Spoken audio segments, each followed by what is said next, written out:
Halo, Sobat Belsmo. Malam ini aku mau bahas kisah tentang mati suri. Kisah ini dialami oleh, sebut saja namanya Narwan. Oke, langsung aja. Malam itu, aku melihat tubuhku sendiri tertidur tak berdaya. Ada rasa nyeri di dada serta tangan yang tidak mampu kugerakkan. Aku tidak pernah membayangkan akan tertidur selama 365 hari. Bulan Januari sampai Desember, aku lewati tanpa bicara dengan Puan kekasih hatiku. Atau mungkin selama itu juga dia mencariku di taman seberang jalan Jenderal Sudirman. Selama itu aku tidak tahu dia berpergian kemana, bercerita dengan siapa, dan mengisi waktu dengan cara bagaimana. Setelah siuman dari tidurku yang panjang, tersiar kabar ada seorang perempuan yang masih setia menunggu pacarnya di taman kota. Iya, itu Puan, pacarku yang tetap mau menerimaku apa adanya. Berita ini ditayangkan berkali-kali, dimuat di surat kabar harian kota, dan dijadikan sampul halaman depan. Sungguh aku harus bergegas menemuinya agar perjuangannya tidak sia-sia. Lantas pada sore hari yang langitnya hampir terbenam, saat itu hujan gerimis turun, dia masuk duduk sendirian di sana. Aku membawakannya payung warna merah tanpa logo atau muatan politik apapun dengan harapan kemunculanku dari kaum milenial tidak dibawa ke ranah-ranah politik yang sialan itu. Aku duduk di sampingnya, lalu memastikan hubungan ini masih tetap berjalan penuh cinta dan kasih sayang. Puan, kekasih hatiku, aku tidak main wanita. Kemarin aku mati suri dan dibawa ke dunia lain oleh bisikan itu. Dasar lelaki tukang khayal. Sudah berapa perempuan kamu tiduri? Aku tidak bohong, kemarin aku benar-benar mati suri. Peradaban sudah jauh berubah, kamu masih saja percaya hal seperti itu. Sungguh, aku tidak bohong. Boleh aku ceritakan 365 hari tanpa kamu? Silahkan saja, mudah-mudahan aku percaya. Begini ceritanya. Sepulang bekerja dari shift malam, aku bermain HP sambil swipe-swipe konten orang. Pada konten yang membahas pada negara-negara yang teraman di dunia, aku tertidur. Ibuku bilang aku tidur masih memegang HP dengan konten yang masih ngoceh. Ibu tidak ada firasat apapun sehingga aku ditinggalnya pergi jualan ke pasar. Maklum, ibuku kerjanya bukan mengabdi untuk negara, melainkan mengabdi untuk keluarga kecilnya. Singkat cerita, malam sekitar jam 8, ibu dan bapak pulang masih melihatku tertidur. Saran dari ibu agar aku kembali ke kamar saja agar tidurnya menjadi lebih lelap. Sampai saat itu belum ada kecurigaan apapun. Malam itu, aku melihat tubuhku sendiri tertidur tak berdaya. Ada rasa nyeri di dada serta tangan yang tidak mampu kugerakkan. Apa mungkin aku sudah mati sejak kemarin di ruang tamu? Namun, aku masih meragukan pendapatku itu karena aku masih bernafas dengan teratur. Pagi, jam 7 belum ada tanda-tanda aku akan bangun. Bapak dan ibu menjadi panik menyadarkanku dengan berbagai cara, mulai dari memercikan air putih, mencubit bagian perutku, lalu memapah tubuhku berdiri tidak ada hasilnya. Mataku masih tertutup dan tidak ada tanda-tanda akan terbuka. Puan kekasih hatiku, sekedar info saja, jam 8 pagi aku dibawa ke UGD untuk diperiksa, kata ibu. Di hidungku dimasukkan selang oksigen. Darah di lenganku diambil, lalu jari-jariku dipasangkan alat yang kemudian terhubung ke monitor. 3 jam kurang, dokter yang menanganiku datang dan memberikan hasil pemeriksaan lab. Dia bilang kalau aku tidak menderita penyakit apapun. Diagnosa sementara dokter, aku hanya mengalami kelelahan. Lantas bapakku bertanya, kalau hanya kelelahan kenapa tidak sadarkan diri? Dokternya bilang, itu di luar kendalinya, sebab apa yang menjadi hasil lab itu yang dia sampaikan. Malah ibuku mengumpat tidak percaya dengan hasil lab itu. Bahkan berani menyuruh dokter untuk melakukan pemeriksaan ulang.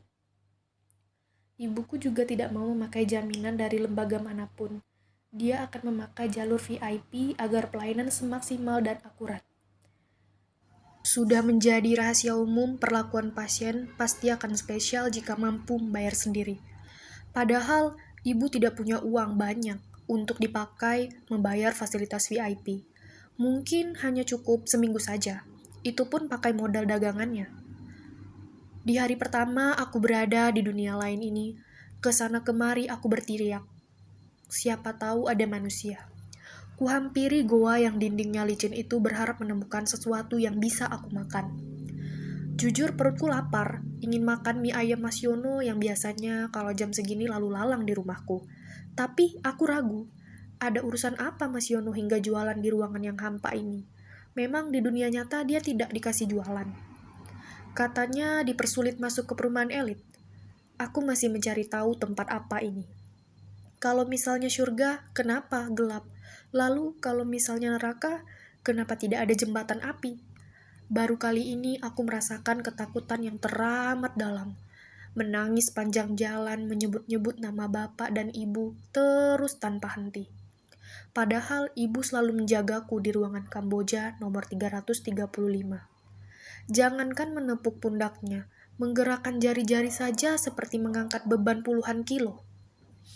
Di dalam goa ada spesies serangga berkaki 5 dengan bola mata yang besar selalu mengikuti kemana kaki ini melangkah. Mungkin kalau di dunia nyata makhluk ini namanya kunang-kunang, karena memiliki cahaya di bagian bokongnya. Dia jinak, tapi aku tetap saja waspada. Siapa tahu dia bisa berubah menjadi besar dan memakanku mentah-mentah. Lalu ada juga bangsa kelelawar warna merah menyala. Sejak tadi aku masuk, goa sudah tidak ramah. Mereka berterbangan dan mencakar kepalaku. Aku usir dengan potongan kayu yang bagian depan runcing karena tetesan air goa. Langkahku semakin pelan ketika melihat bayangan makhluk menyerupai manusia. Namun kepalanya tikus. Aku mengintip dari sela-sela bebatuan, mengintip mereka sedang berkumpul. Jumlahnya jutaan. Aku kira kakinya 3. Ternyata bagian tengahnya ekor.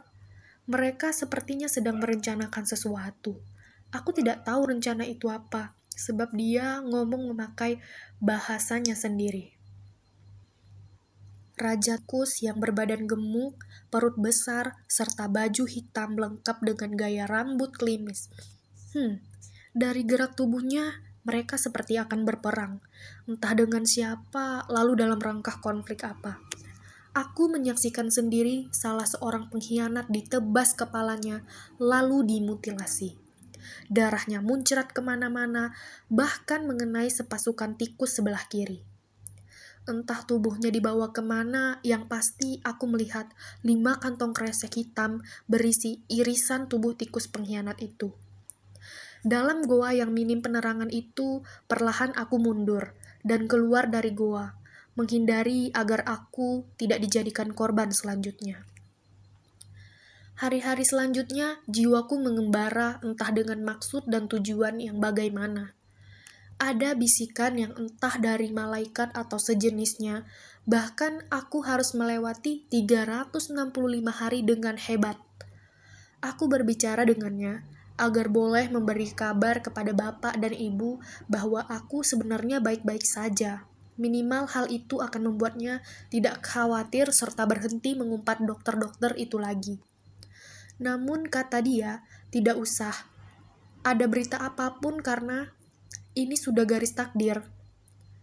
Bisikan itu semakin menggema, hingga menuntunku ke arah selatan mengikuti arus sungai yang deras. Katanya nanti aku akan bertemu pohon beringin yang masih muda dengan daun yang tidak lebat. Di sampingnya ada lubang yang dibuat bangsa burung pelatuk. Aku disuruh memasukkan tangan ke sana lalu minta makanan apa saja yang aku inginkan. Minta secukupnya saja, tidak boleh dijadikan perbekalan karena 1 kilo dari jarak pohon makanan itu akan berubah menjadi sehelai daun.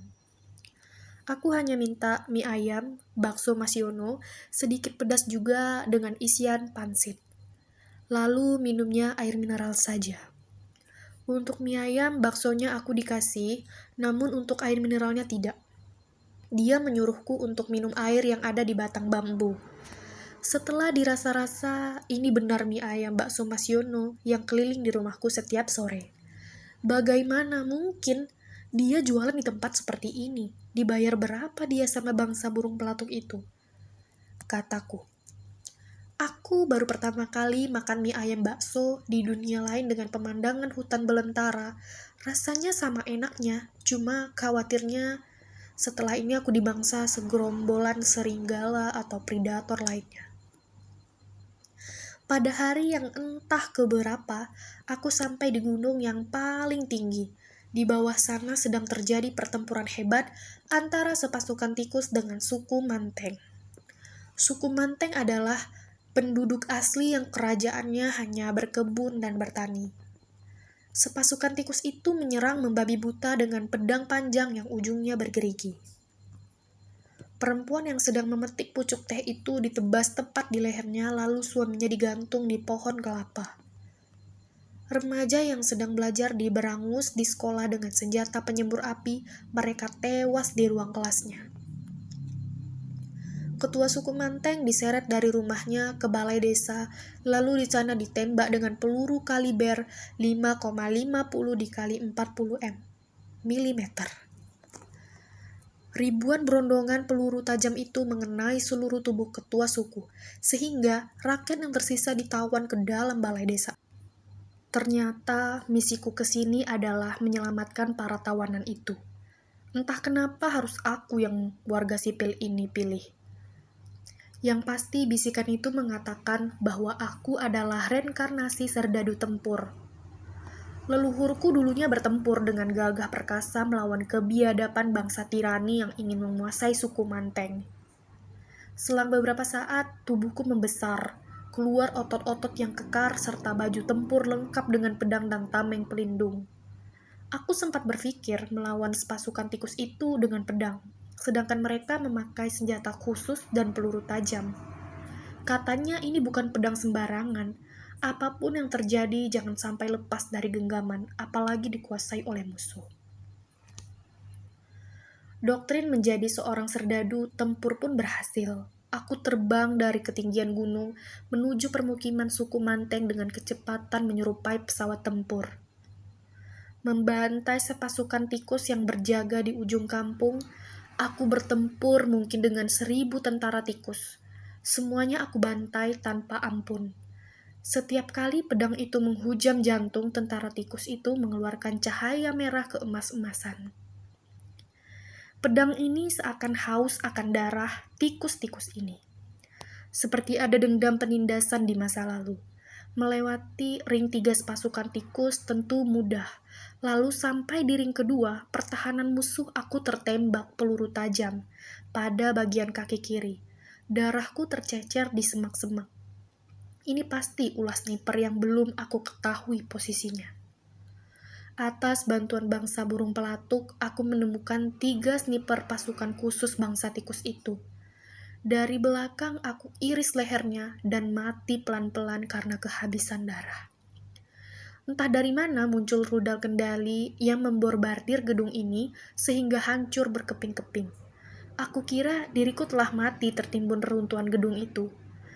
Dada sebelah kiri tertusuk besi, dahi tersayat kaca, lalu kaki terhimpit batu. Seketika aku terkoneksi ke dunia nyata, melihat diriku sendiri mengeluarkan darah dari hidung dan telinga. Ibuku panik, lalu aku dibawa ke meja operasi. Sampai di meja operasi, dokter-dokter kebingungan mencari bagian mana yang terluka. Namun tidak ditemukannya. Bapakku sudah marah-marah tidak karuan. Dokter spesialis itu dibentaknya. Setelah itu pun aku tidak tahu apa yang terjadi dengan diriku di ruangan operasi. Pedang itu menuntunku untuk bangun dari reruntuhan dan melawan lagi sepasukan tikus itu. Dengan energi penuh yang diberikan oleh pedang itu, aku mampu bangkit dan membasmi tank-tank musuh. Aku terbang menunggangi Raja Burung Pelatuk untuk mencari Raja Tikus yang diam di balai desa. Burung pelatuk lainnya kami beri tugas untuk melawan sepasukan tikus di ring 2. Aku akan bertempur 1 lawan 1 dengan Raja Tikus yang bengis itu. Sampai di balai desa, aku ditunggunya. Pertarungan pedang tidak bisa dihindarkan. Berkali-kali saling tikam namun selalu berhasil menghindar. Pada tikaman yang tepat menghujam ke jantungnya, Raja Tikus itu menahannya dengan pedang. Namun pedangku lebih sakti, sehingga mematahkan pedang milik Raja Tikus sialan itu. Kini dia tidak punya senjata dan akhirnya tersudut. Aku sempat bilang kepadanya agar menyerah saja, lalu menyerahkan tawanan baik-baik. Aku malah diperdayainya, ditembak dengan pistol yang dia sembunyikan di saku belakang. Aku tertembak di dada, namun tidak mengenai jantungku. Di sela-sela energi yang tersisa, aku gunakan untuk menikam perutnya, matanya, lalu terakhir jantungnya. Pedangku sampai mengeluarkan cahaya dan kurasakan panas pada gagangnya. Aku terpental dan pedang itu hancur bersamaan dengan tubuh Raja Tikus yang menjadi abu. Sementara di dunia nyata, Bapak membawa 3 dukun kenalannya untuk menerawang apa yang terjadi padaku. Katanya, aku disembunyikan bangsa jin utara. Dia meminta sesajen pada bulan mati waktu tengah malam. Baru pertama kali ada keluarga pasien membawa dukun ke rumah sakit umum daerah. Atas petunjuk dukun itu, Bapak sepakat merawatku di rumah saja. Dia sangat benci pelayanan di rumah sakit itu yang menurutnya tidak bisa mendiagnosis penyakit, malah setiap hari diminta untuk ke kasir membayar perawatan. Sedangkan jiwaku di sini sedang dirawat oleh dayang-dayang istana seusai bertempur tadi. Aku diobati dengan daun-daunan dan diambil peluru di tubuhku menggunakan jarum emas. Memerlukan waktu yang tidak lebih dari 365 hari untuk aku bisa pulih. Maka aku yang berada di dunia akan terus bernafas dan mati suri. Puan kekasih hatiku, kira-kira begitu cerita singkat yang aku alami di dunia lain. Pacarmu ini ternyata punya darah juang yang mengalir di kehidupan selanjutnya, agar demokrasi tidak dikebiri. Penindasan atas alasan apapun harus kita lawan, serta saling bantu adalah ciri kita memanusiakan manusia. Demikian yang bisa aku sampaikan kepadamu. Selanjutnya, aku ingin merayakan cinta denganmu. Anggap saja aku sedang menebus banyak malam minggu yang terlewatkan saat aku merih.